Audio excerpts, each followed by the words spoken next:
Hello students, let go to start the next lecture of solid state. ठीक है, तो last वाले class में हमने कुछ न्यूमेरिकल्स किए थे, कुछ क्वेश्चंस किए थे। ठीक है, तो आज एक नया टॉपिक शुरू करने जा रहे हैं।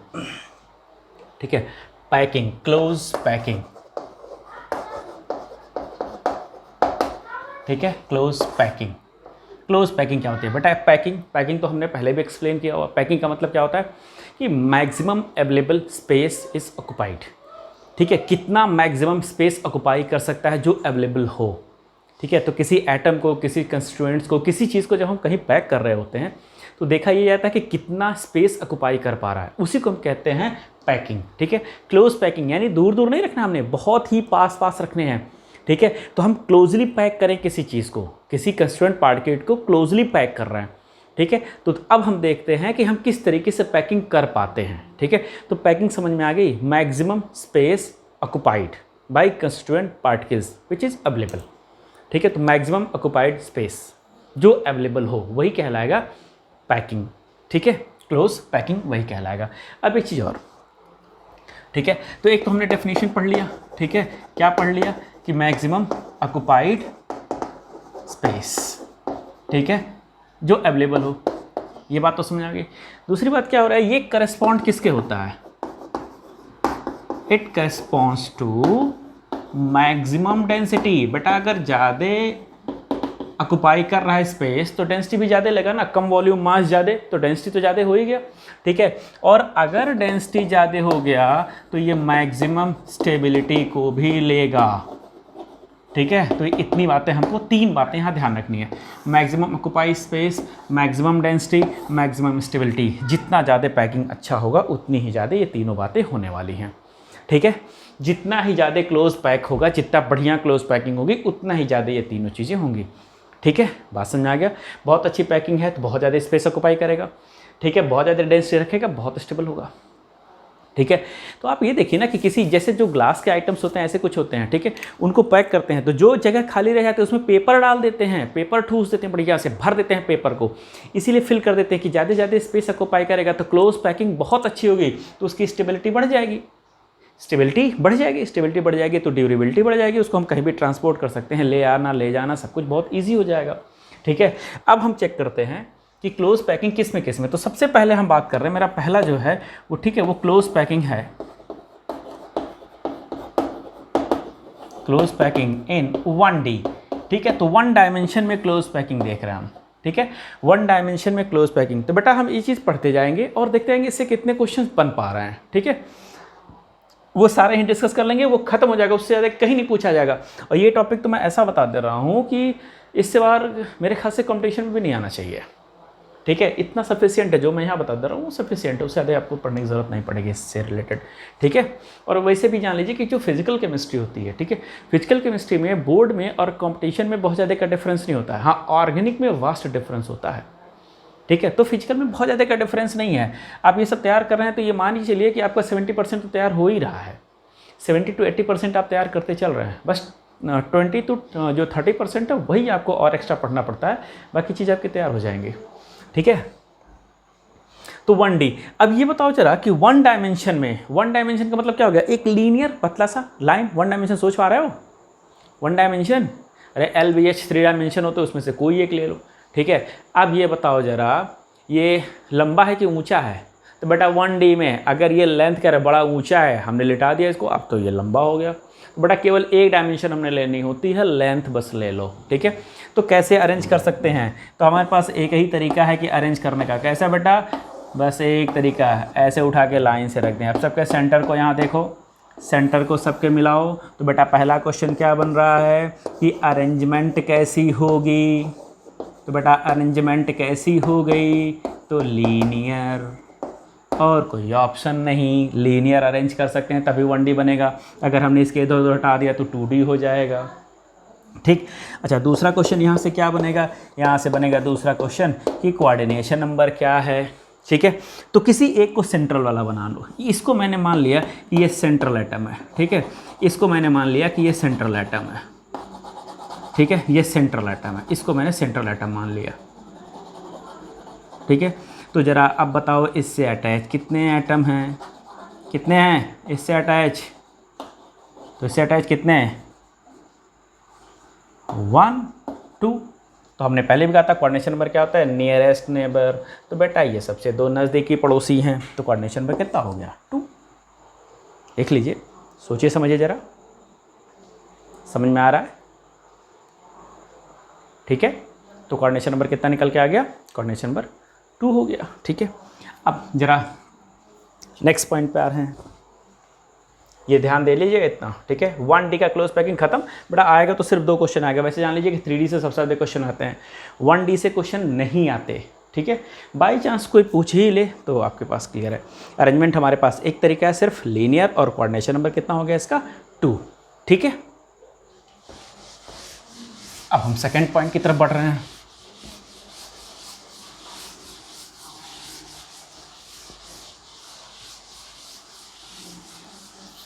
सेकेंड, बेटा सेकेंड हमारे पास क्या दिया हुआ, सेकेंड हमारे पास है कि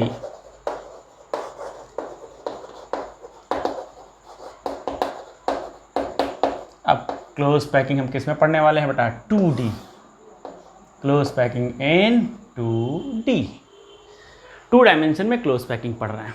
तो देखो 2 डायमेंशन में हमारे पास अरेंज करने के क्या तरीके हैं, कंस्टिट्यूएंट पार्टिकल्स को, कंस्टिट्यूएंट पार्टिकल को अरेंज करने का क्या तरीका है भाई, मेरे समझ से तो 2 तरीके हैं। देखो, एक ऐसे एटम के नीचे एटम को रखा, दूसरा तरीका जो सब्जी वाले रखते हैं, फल वाले, सब्जी वाले नहीं फल वाले अच्छे तरह, वो क्या करते हैं एक के नीचे एक को डालते चले जाते हैं, यही करते हैं ना, एक के नीचे एक को डालते चले जाते हैं ऐसे, याद आ रहा? ठीक है, अब ये नीचे वाला रहने दो यार, बहुत है।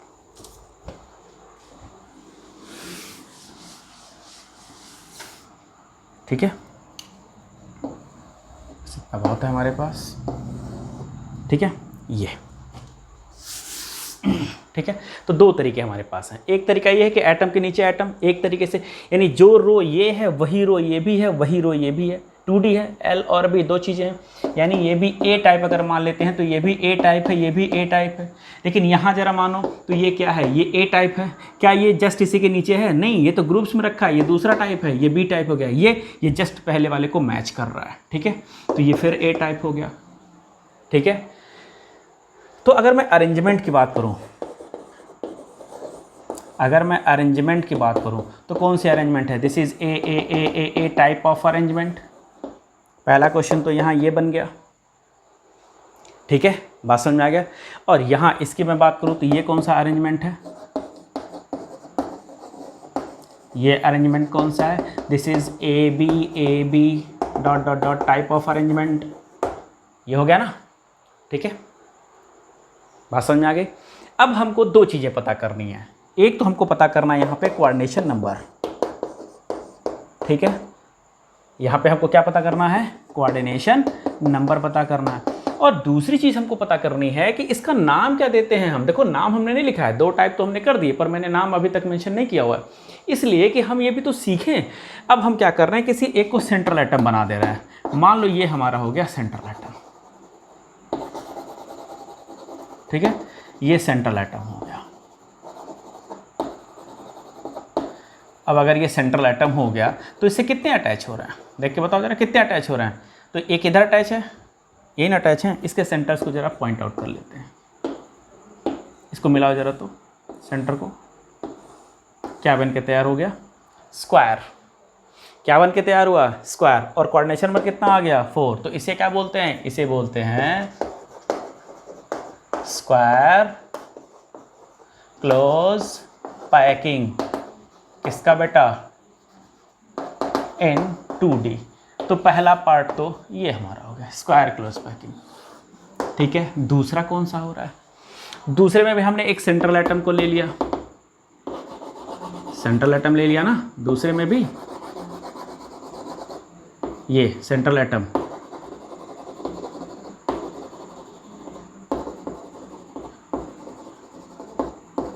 ले लिया सेंट्रल एटम, दूसरे को भी ले लिया।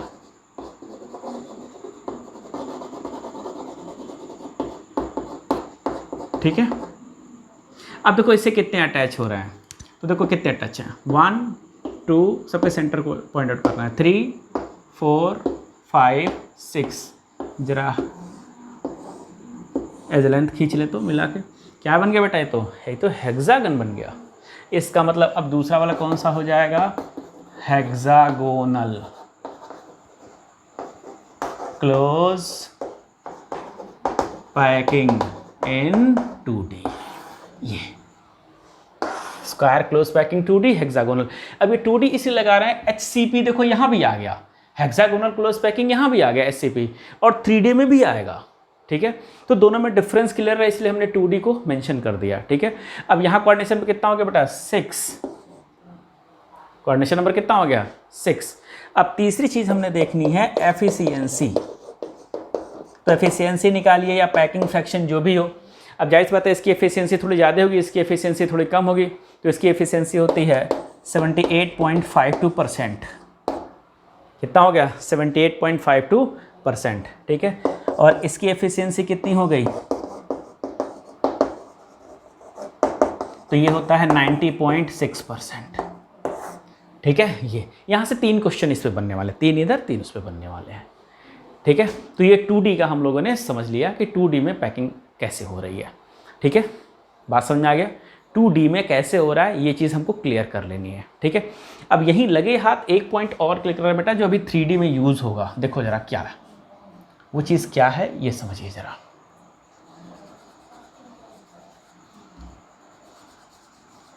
देखो यहाँ पे जो एम्प्टी स्पेस है, यहाँ पे देखो एम्प्टी स्पेस सभी एक जैसे हैं ना, एम्प्टी स्पेस सभी एक जैसे हैं, पर यहाँ पे एम्प्टी स्पेस एक जैसा नहीं है।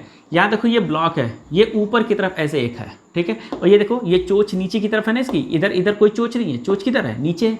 यहाँ चोच किधर है, अब बेटा चोच को वर्टेक्स कह लो, अंग्रेजी बोल लोगे तो वर्टेक्स हो जाएगा। ठीक है, तो यहाँ देखो यहाँ 2 तरह के एम्प्टी स्पेसेस हैं। ठीक है, एक का जो वर्टेक्स है बेटा, वो वर्टेक्स क्या है, वो अपवर्ड है, वो वर्टेक्स अपवर्ड है। और ये जो है इसका जो ये वर्टेक्स है, ये वर्टेक्स किधर है, वर्टेक्स डाउनवर्ड है। अब देखो इस कंपटीशन में थोड़ा सा ज़्यादा खेल होता है इसका, पर एकेडमिक में क्या है, एकेडमिक में थोड़ा सा समझाने के लिए बस हम ये यूज़ कर रहे हैं, अभी आगे समझ में आ जाएगा। बस याद रखिएगा कि 2 तरीके का वर्टेक्स होता है। ठीक है, एक वर्टेक्स है जिसमें upward triangle with upward vertex, ठीक है, और ट्रायंगल विद डाउनवर्ड वर्टेक्स। देखो ये अपवर्ड है, ये अपवर्ड है, ये डाउनवर्ड है, ये डाउनवर्ड है, डाउनवर्ड है। तो अपवर्ड और डाउनवर्ड 2 तरीके के यहाँ वर्टेक्स मिलते हैं HCP में। ठीक है, ये ध्यान रखना है, अभी आगे इसका यूज़ होने वाला है। ठीक है, तो 2D का बेटा कंप्लीट हो गया। अब चलते हैं हम 3D की तरफ, पैकिंग में हम 3D की तरफ चलते हैं। बेटा 2 तरीके हैं 3D पढ़ने के। पहला तरीका अटेम्प्ट वाला, कि क्या ऐसे पढ़ें कि ज़्यादा ज़्यादा अटेम्प्ट कर लें, जिसे आप ट्रिक कहते हो या जो भी कहते हो। ठीक है, दूसरा तरीका होता है कि नहीं हमने तो प्रोफेसर बनना साहब, हम पूरा समझेंगे। ठीक है, हमको एक एक चीज़ बताओ पहले कैसे आया। ठीक है, 2 तरीके हैं। हम क्या करने वाले हैं, हम दोनों को कंसीडर करने वाले हैं। ठीक है, लेकिन हमारा ज़्यादा जो फोकस होगा वो इस बात पे होगा कि हमारे मार्क्स कैसे ज़्यादा आ रहे हैं। ठीक है, थोड़ा सा फोकस हमारा इस बात पे होगा कि मार्क्स क्या ऐसे करें कि हमारे मार्क्स ज़्यादा आए। ठीक है, क्योंकि टाइम लिमिट भी होता है, सब कुछ है। क्लियर? तो अब जो क्लोज पैकिंग है 3D में पढ़ने वाले हैं। बेटा 3D में 2 तरीके का होता है, 2D में भी 2 तरीके का हुआ था, 3D में भी। एक को कहते हैं CCP क्यूबिक क्लोज पैकिंग, और एक को कहते हैं HCP हेक्सागोनल क्लोज पैकिंग। ठीक है, ये जो होता है ये FCC क्रिस्टल की तरह होता है। तो CCP को आप FCC क्रिस्टल की तरह समझ सकते हैं। FCC की जितनी प्रॉपर्टी थी उठा के इस पैकिंग में आप डाल सकते हैं। ठीक है, पूरा लिख सकते हैं आप। क्लियर? तो ये आपके लिए तो आसान हो गया, क्योंकि FCC मालूम था। अगर कोई पूछे कि पर यूनिट सेल कितना होता है, मतलब number of constituent particle per unit cell 4, याद है, सब कुछ याद आ रहा है। ठीक है, एफिशिएंसी FCC 74% एकदम याद आ रहा है, तो सब कुछ वही है इसमें। ठीक है, तो इसको याद नहीं करना है। अब यहाँ से कुल 5-6 क्वेश्चंस आते हैं, मेरे मानने में तो 5 क्वेश्चन मान के चलिए, 5 क्वेश्चंस। इससे सिर्फ 5 क्वेश्चन आने वाले हैं। ठीक है, वो 5 आप तैयार कर लो, कुछ और नहीं पूछा जाएगा। इवन दैट की कंपटीशन में भी नहीं पूछा जाता उन 5 से बाहर।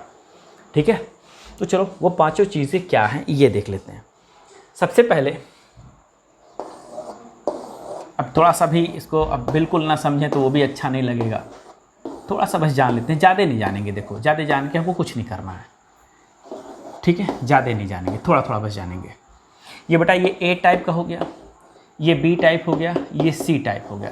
तीन तरीके का देखिए आप कंस्टिट्यूएंट की अरेंजमेंट मैंने की हुई है यहाँ पे, ठीक है। ये ऐसे है ट्राइंगल, ये एक हेक्सागन है, और ये ट्राइंगल ऐसे है, ठीक है। तो वर्टेक्स का फ़र्क है, समझ में आ रहा है, ठीक है। ऐसे हो गया। अब क्या होता है, ए होता है उसके ऊपर ये होता है, फिर उसके ऊपर ये होता है, ठीक है। 3 ऐसे लग गया, एक एटम इधर वाला 3, फिर 6, फिर 3, तो 3 ऐसे ट्रायंगल वाला लगे, फिर 3 ऐसे लगे, ऐसे ट्रायंगल में उलट के 3 एटम ऐसे, तो फिर 3 एटम ऐसे ऐसे लग रहा है। एक इधर है, 2 इधर है, इस बार उलट के 2 इधर है, 1 इधर है, फिर 6, फिर 3 उल्टा 3, फिर 6 ऐसे, ठीक है। सीधा 3 उल्टा 3 6, फिर सीधा 3 उल्टा 3 6, तो A B C A B C A B C बनता चला जा रहा है। यानी 6 वाले के ऊपर भी 3 है, नीचे भी 3 है, तो सेंट्रल एटम ये हो गया ना, ये तो सेंट्रल एटम हो गया। तो चाहे उल्टा चाहे सीधा, इसके ऊपर 3 आ रहा है, इसके नीचे 3 आ रहा है, तो ये 6 तो ऑलरेडी इससे टच हो रहे होंगे। ये 3 एटम भी इसी के ऊपर रखे हैं ना, इसी के ऊपर ऐसे सटा के रखे हैं, और ये इसके नीचे से रखा है, तो ये 3 और ये 3 टोटल इससे टच हो रहेंगे, तो 6 और 3 9 और 3 12, टोटल कोऑर्डिनेशन नंबर कितना हो जाएगा सेंट्रल वाले का 12, ठीक है। बात समझ आ गया। तो सबसे पहले क्वेश्चन जो पूछता है, फर्स्ट क्वेश्चन हमारा जो आने वाला, ठीक है, वो सबसे पहला क्वेश्चन पूछेगा आपसे, अरेंजमेंट पूछेगा। अरेंजमेंट, तो कौन सा अरेंजमेंट है, A B C type of arrangement. पहला क्वेश्चन तो ये बनने वाला है, ठीक है। सेकंड क्वेश्चन आपसे क्या पूछेगा, सेकंड क्वेश्चन बनता है कोऑर्डिनेशन नंबर कितना निकल के आ रहा है बेटा 12, कोऑर्डिनेशन नंबर कितना निकल के आया है 12। तीसरा क्वेश्चन आपसे पूछेगा एफिशिएंसी, ठीक है, या आप कह लीजिए इसको पैकिंग फ्रैक्शन, एक ही चीज़ है, बस डेसिमल का फ़र्क है। कितना बेटा ये 74%, ठीक है, या फिर 0.74, अगर मैं पैकिंग फ्रैक्शन की बात करूं तो 0.74, ठीक है। बात समझ में आ रहा। सेकंड क्वेश्चन क्या बन सकता है, वॉल्यूम ऑक्युपाइड, तो ये होता है 16√2 r³, ये याद करना है आपको, ठीक है। वॉल्यूम कितना ऑक्युपाई कर रहा है 16√2 r³, बात समझ में आ गया। वॉल्यूम कितना ऑक्युपाई कर रहा है 16√2 r³, और लास्ट एक पॉइंट, बस लास्ट में एक point, number of atom per unit cell, number of atoms per unit cell, FCC में कितना होता है बेटा 4, वही वाला यहाँ लेना है बस। कहता ना 5 क्वेश्चंस, बस यही टोटल 5 क्वेश्चंस आने वाले हैं, इससे बाहर कुछ नहीं पूछा जाएगा आपसे, यही टोटल 5 क्वेश्चन बनते हैं, ठीक है। अब बात कर रहे हैं इसमें, तो इसमें क्या हो रहा है, इसमें 3 एटम ऐसे अरेंज होते हैं, और ये देखो जरा 6 ऐसे, बस, ठीक है, 3 6 3 6 3, तो ये ए टाइप हो गया, और ये कैसा हो गया बी टाइप, ये ए टाइप हो गया और ये बी टाइप हो गया। तो यानी इसके जो फर्स्ट क्वेश्चन बनेगा वो हो जाएगा अरेंजमेंट। अरेंजमेंट कौन सा है, ए बी, ये टाइप्स ऑफ अरेंजमेंट, पहला क्वेश्चन तो ये हो गया। दूसरा फिर क्या आएगा बेटा, कोऑर्डिनेशन नंबर, इसमें भी कोऑर्डिनेशन नंबर 12 भी होता है। देखो बड़ा एक चीज़ कॉमन है, 12 जो कोऑर्डिनेशन नंबर है वो भी कॉमन है इसमें, ठीक है। अच्छा, इसमें एफिशिएंसी भी कॉमन है, एफिशिएंसी इसकी भी 74% होती है, या पैकिंग फ्रैक्शन 0.74 होता है। यानी आपको कुछ बहुत ज़्यादा डिफरेंस करना नहीं है, बस 2 ही चीज़ें डिफर कर रही हैं इसमें, 3 चीज़ें कह लीजिए। इस 5 पॉइंट में 2 पॉइंट कॉमन है, ये दोनों पॉइंट कॉमन है, ठीक है। अरेंजमेंट डिफर कर रही है, वॉल्यूम डिफर करेगा, नंबर ऑफ एटम डिफर करेगा, ठीक है। तो वॉल्यूम ऑक्युपाइड, वॉल्यूम ऑक्युपाइड बेटा यहाँ 24√2 r³ है, ये ध्यान देना है। यहाँ 16 है, वहाँ 24, ठीक है। और लास्ट में जो आ रहा है number of atom per unit cell, number of atoms per unit cell, वो आएगा 6। पहली बात तो हमने आपको पहले भी बता दिया था कि 5 पॉइंट क्या आ रहे हैं, बस सिर्फ 5 क्वेश्चंस आपसे पूछे जाने हैं एग्जाम में। अगर आप ये याद कर लेते हो तो कुछ भी समझने की ज़रूरत नहीं है, अगर याद कर लिया, ठीक है। अगर इतना आपने प्रिपेयर कर लिया तो आपको कुछ भी समझने की ज़रूरत नहीं है। इससे ज़्यादा क्वेश्चन यहाँ बनने वाले नहीं हैं, आपसे नहीं पूछे जाएंगे। सिर्फ 5 क्वेश्चन आप बढ़िया से तैयार कर लीजिए, ठीक है। अब थोड़ा सा समझ लेते हैं बस, ठीक है, थोड़ा सा समझ लेते हैं। बेटा देखो, इसमें क्या था, 6 वाला था, फिर 3 ऐसे था वर्टेक्स, फिर 3 ऐसे वर्टेक्स था, यही था ना। 6 वाला था, 3 वर्टेक्स ऐसे, 3 वर्टेक्स ऐसे, फिर 6, 3 वर्टेक्स ऐसे, 3 वर्टेक्स ऐसे, यही था। यानी 6 के ऊपर भी 3 था, 6 के नीचे भी 3, पर वर्टेक्स का फर्क था। बेटा इसमें क्या है, इसमें वर्टेक्स एक ही साइड में है, 6 है, फिर 3 है, फिर 6 है, फिर 3 है। तो कोऑर्डिनेशन नंबर तो कितना है, सेंटर वाले को पकड़ो, 6 किनारे 3 ऊपर, फिर 6 किनारे फिर 3 ऊपर, तो 6 वाले के ऊपर नीचे 3 3 आ गए ना। दोनों केस में आ रहा है, वर्टेक्स चाहे जिधर कर लो, टच तो होंगे ना। तो कोऑर्डिनेशन मतलब जो टच हो रहे हैं, इसीलिए दोनों का कितना हो गया, 12। अब इसमें चूंकि वर्टेक्स चेंज हो रहा है इसलिए ए बी सी बन गया। इसमें वर्टेक्स चेंज नहीं हो रहा है इसलिए क्या रहा, ये ए बी रह गया, ठीक है। यहाँ एफिशिएंसी क्या हो रही है, अच्छा ये मतलब नहीं है कि इसमें 4 एटम आ रहे हैं, इसमें 6 एटम आ रहे हैं तो फिर एफिशिएंसी कैसे सेम आ रही है। बेटा एम्प्टी स्पेस के ऊपर भी तो निर्भर करता है, ये बात समझ आ गया। वॉल्यूम कितना ले रहा है एटम, और जो यूनिट सेल है उसके वॉल्यूम का रेशियो क्या है, उसके हिसाब से हम निकालते हैं ना, ठीक है। तो वॉल्यूम तो जैसे मान लो 1/2 और 2/4, बात तो बराबर है ना, रेशियो तो बराबर है ना। लेकिन 2 और 4 इक्वल थोड़ी ना, 1 और 2 के इक्वल हो जाएगा, नहीं इक्वल होगा, इक्वल कहाँ है, लेकिन रेशियो तो वही आएगा। ऐसे ही तो रेशियो होता है ना पैकिंग फ्रैक्शन या एफिशिएंसी, तो रेशियो इतना ही आएगा। जब वॉल्यूम निकालने जा रहे हैं, देखो दोनों के वॉल्यूम में डिफरेंसेस आ रहे हैं, देखिए 16/2, वहाँ 24/2, 6 एटम है, ठीक है, तो ज़्यादा वॉल्यूम ले रहे हैं, यहाँ पे ज़्यादा वॉल्यूम ले रहे हैं, पर वहाँ एम्प्टी स्पेस भी ज़्यादा हो गया इसलिए एफिशिएंसी उतनी ही आ गई। यहाँ एम्प्टी स्पेस उतना नहीं है इसीलिए उतनी आई, 4 एटम होते हुए भी इतने आए, ठीक है। अब 6 कैसे आया इसको समझ लेते हैं। ये 4 कैसे आया था ये तो हम समझ लिए थे, कॉर्नर वाले 1 और फेस वाले मिला के 3, 4 हो गया था। वो 6 कैसे आया ये आपके लिए समझने की बात है, वो चलो हम समझ लेते हैं, ठीक है। उसको हम यहाँ समझा रहे हैं अभी, ठीक है। ये इतने 5 क्वेश्चन से बेटा आने वाले हैं, इसलिए बिल्कुल इन 5 को ही तैयार करना है, ठीक है। 2-4 बार रिवाइज कर लीजिए, आपको ऐसे ही याद हो जाएगा, ठीक है। अब देखो बेटा इसमें हो क्या रहा है, एक्चुअली ऐसे कुछ हेक्सागन होता है,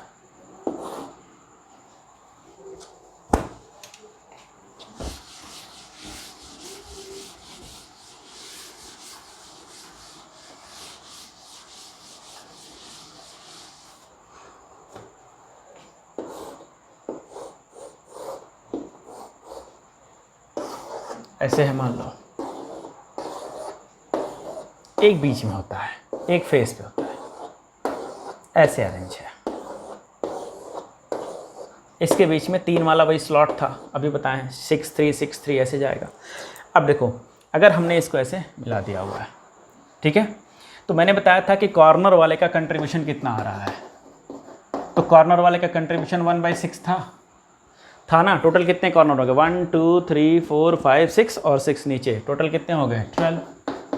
कितना निकल के आ गया 2, ठीक है। अब देखो ये फेस सेंटर है, तो फेस सेंटर वाले का कितना कंट्रीब्यूशन होता है, हाफ। टोटल कितने फेस हैं 2, कितना निकल के आया 1। ये 3 के तीनों बॉडी के सेंटर में आ रहा है ना, देखो ये तो इसके अंदर में आ रहा है ना तीनों, तो बॉडी सेंटर वाला कितना हो गया, बॉडी सेंटर वाला सीधे 3, तो 3 1 कितना हो गया बेटा, ये टोटल 6 ऐसे आते हैं, देख लो। तो क्लियर हो गया वो 6 कहाँ से आया, वही चीज़ आपको डाउट कर रहा था, वही हमने यहाँ पे समझा दिया हुआ है, ठीक है। बात समझ में आ गया। अब वो वर्टेक्स वाली बात जो थी वो क्या थी, वो अभी ABC समझाने में वर्टेक्स यूज़ की थी। और समझिए ज़रा, जो 3D का आता है, चाहे वो CCP बन रहा हो चाहे SCP बन रहा हो, वो 2D से ही आएगा। तो 2D वाले के नीचे के 2 लेयर तो सेम होते हैं, तीसरी लेयर जब अरेंज करते हैं, ठीक है, तो अगर ऊपर वाले चोच पे हमने किसी एटम को रख दिया है, ठीक है, ऊपर वाले वर्टेक्स पे, तो वो CCP बन जाता है। और अगर उसी को नीचे वाले वर्टेक्स पे रख रहे हैं भाई, या तो ऐसे, या तो जैसे मान लीजिए यहाँ पे ऐसे है, ठीक है, मान लीजिए ऐसे है, ऐसे, तो या तो एटम आप इस पे रख सकते हैं, इस पे रख सकते हैं, ठीक है। अगर यहाँ इन दोनों वर्टेक्स के ऊपर रख दिया, इस वर्टेक्स और इस वर्टेक्स के, तो इसके ऊपर रख पाओगे क्या एटम, यहाँ नहीं रख पाओगे ना, ठीक है, अब तो ऊपर वाले के ही ऊपर रखना पड़ेगा। यहाँ देखो, अगला जो भी रखेंगे वो इसके ऊपर रखेंगे। क्लियर? अब या फिर अगर मान लीजिए इसके ऊपर हमने रख दिया तो यहाँ नहीं रख पाएंगे, एक अगर आइटम यहाँ रख दिया तो यहाँ रख पाओगे, ऊपर वाले पे नहीं। तो अगर नीचे वाले पे अरेंज कर दिया तो ऊपर पे नहीं रख पाएंगे, ऊपर वाले वर्टेक्स पे अरेंज किया तो नीचे पे नहीं रख पाएंगे। तो थर्ड लेयर में अगर अपवर्ड वर्टेक्स पे रखते हैं तो CCP बनता है, और थर्ड लेयर में अगर डाउनवर्ड पे रखते हैं तो HCP बनता है। ये है समझने का कॉन्सेप्ट। अब इसको थोड़ा हाई लेवल में जाएंगे तो ज़्यादा होता जाएगा। एकेडमिक्स के लिए इतना बस बहुत है, सफिशिएंट है। ठीक है, तो जो पैकिंग था हम लोग का क्लोज पैकिंग वो इतना ही था, इतना आप तैयार कर लीजिए, इससे बाहर कोई क्वेश्चन नहीं आएगा। ठीक है, तो पैकिंग हमारा जो क्लोज पैकिंग थी वो कंप्लीट हुई। नेक्स्ट टॉपिक हमारा वाइड है, उसको हम शुरू करेंगे नेक्स्ट लेक्चर में। ठीक है बेटा।